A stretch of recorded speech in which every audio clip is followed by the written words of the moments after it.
The other morning, my wife was listening to a wonderful church leader called Nicky Gumble, and she told me about his illustration that captures the Christian walk, and I thought, this is beautiful. I'd love to share it with you guys. So the idea is that the Christian walk has a rhythm to it of trust and obey. Picture a soldier marching along, and every time the left foot goes down, they trust, right foot obey, trust, obey with every step.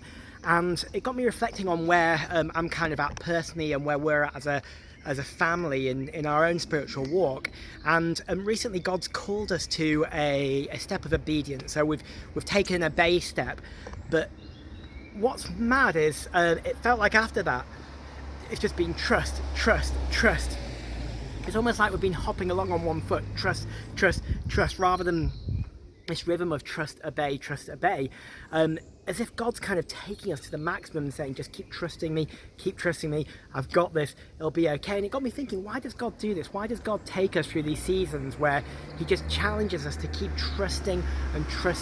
And I think he does it for many reasons. I think it builds us as people, it builds our confidence, our belief, our understanding and comprehension of God is enriched and deepened. There's a sense of dependency and love that grows as you keep stepping on that trust foot. And it helps you to make bolder decisions.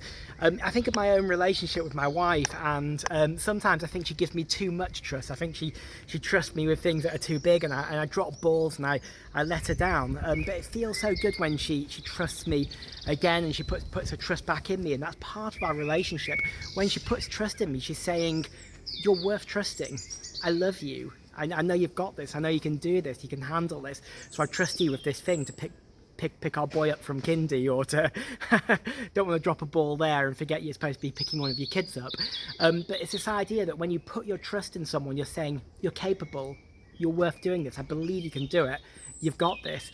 God is the most trustworthy being in the entire universe. God is the greatest conceivable being, of which you cannot conceive of any greater. God is the greatest. He's truly reliable, utterly trustworthy, completely and 100% dependable. So when we put our trust in God, we're putting our trust in a God who loves us, a God who cares for us, a God who has plans for us, a God who knows how many steps we need and how many hops we need between, and a God that wants the absolute best for us. So when we put our trust in God, we're doing it. We're doing the most sensible thing we can. We're doing the absolute best thing we can. And it's in those seasons of hopping along on that trust foot. Don't lose heart, don't lose balance, don't lose focus. Don't forget that the one that we're trusting is worthy of our trust. He's good.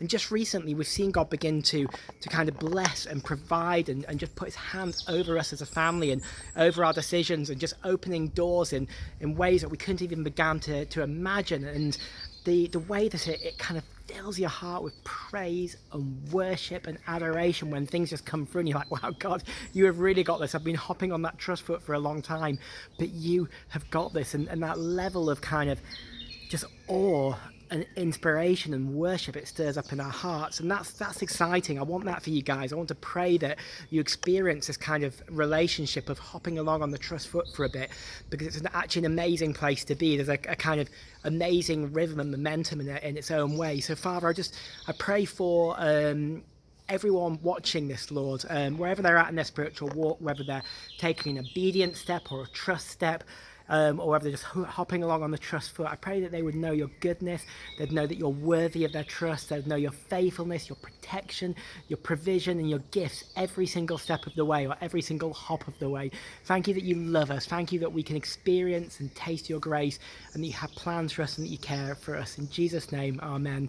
So thank you so much for joining me today, guys. It's been a pleasure sharing with you honestly from our own journey and where we're at. I hope you guys are doing well. I really appreciate all of the kind of comments on the videos, the engagements, the shares on Facebook. It's all very encouraging, so thank you, and God bless you. Take care, and we'll see you soon. Bye for now.